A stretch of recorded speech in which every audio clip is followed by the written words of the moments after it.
Intro लेने के लिए चले जाते हैं। वहां पर ये भी नहीं कहते कि प्रणाम सर जी, राम सर जी, सीधा जाते ही उसके सामने जो है माइक रख देते हैं।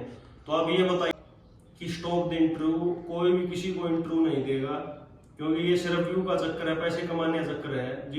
जिस सभी भाइयों को राम राम। मैं मनजीत सिंधु आपका सभी का स्वागत करता हूँ। आज मैं एक बहुत ही अच्छा मुद्दा लेके आया हूँ, लेकिन कुछ लोगों के लिए ये बुरा मुद्दा भी है। मेरा मतलब है कि कुछ लोगों को बुरा लगेगा, लेकिन जो सच्चाई है वो सच्चाई है।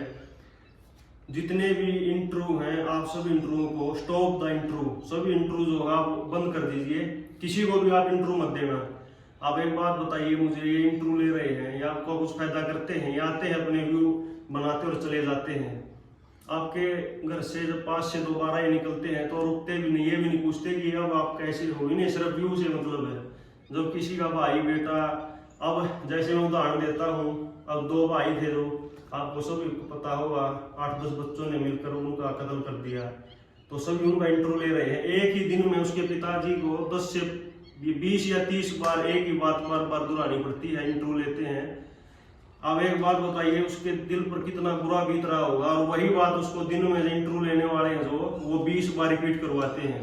तो ये क्या मतलब है? ये अपने व्यू के चक्कर में है, जो किसी की फीलिंग को नहीं समझते और इंटरव्यू लेते रहते हैं। तो किसी को भी आप जो वो इंटरव्यू मत दो। किसी का भी भाई या बाप बेटा ऐसा खून हो जाता है, मर जाता है, वो अपने दुख का सामना करे, या फिर ये जो पत्रकार है, इंटरव्यू है, इनका जवाब दे।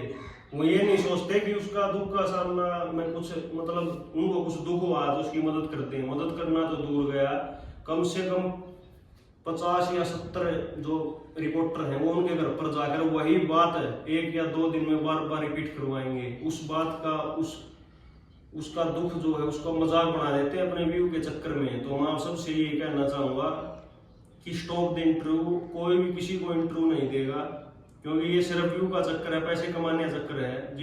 जिसके भी कुछ घर में दुख होता है, तो ये बताओ, ये जो पत्रकार है ये कुछ मदद करते हैं? नहीं करते। ये सिर्फ अपने व्यू के लिए आते हैं, ये राम रमी भी नहीं करते। मैंने कई बार देखा है, किसी को कुछ हो जाता है, इंटरव्यू लेने के लिए चले जाते हैं। वहां पर ये भी नहीं कहते कि प्रणाम सर जी, राम सर जी, सीधा जाते ही उसके सामने जो है माइक रख देते हैं। तो अब ये बताइए, सिर्फ ये स्वार्थी है? मैं सभी जो रिपोर्टर हैं उनको मेरी नजर से अगर देखता हूं तो ये सिर्फ स्वार्थी हैं, अपने स्वार्थ के लिए, अपने व्यू के लिए जाते हैं और वापिस अपना व्यू लेकर घर पर चले जाते हैं। उनको इनमें कोई भावना या कुछ नहीं है, सिर्फ व्यू या पैसे के चक्कर में ये जो है जाते हैं और वहाँ जो घटना हुई है उसका मजाक बनाकर वापिस आ जाते हैं। एक बात जिसके घर में कुछ दुख बीतता है 50 बार दोहरानी पड़ती है एक दिन में। आप खुद सोचिए और कमेंट करके ये जरूर बताएं कि मैं ये सही बोल रहा हूँ या फिर गलत बोल रहा हूँ।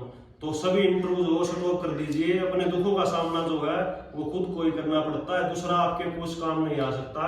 तो ये इंटरव्यू सिर्फ अपने व्यू, अपने पैसों के लिए ही लेते हैं।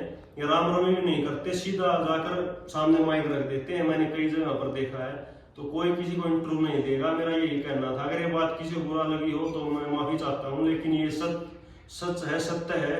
आप कमेंट द्वारा भी बता सकते हैं मैं जो कह रहा हूँ सच है या झूठ है। तो सभी को राम राम।